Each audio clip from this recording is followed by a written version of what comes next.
Kënaqësi, ndeshja e parë, një test pozitiv, pavarësisht se fitoria të jep gjithmonë kënaqësi. Të vetëdijshëm që kemi shumë punë për të bërë. Patjetër që ndeshja pati gjëra pozitive, por ashtu edhe gjëra dhe probleme që ne duhet i rregullojmë patjetër. Gjithë struktura e federatës, ajo teknike sidomos, jemi duke punuar pikërisht për ekipin U17, duke marrë parasysh që është një event shumë i madh, ku do të marrim pjesë në vitin 2025 në Europian.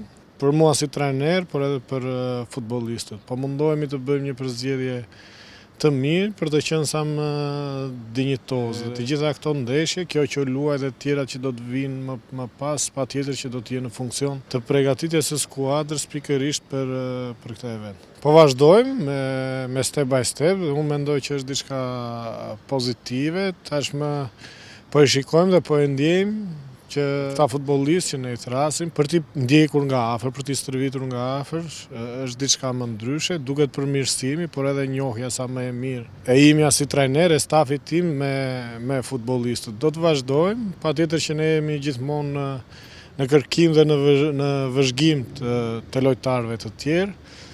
Kemi shumë emra të cilët e thash ne po mundohemi dhe jam i bindur që do t'i përzgjedhim me sukses.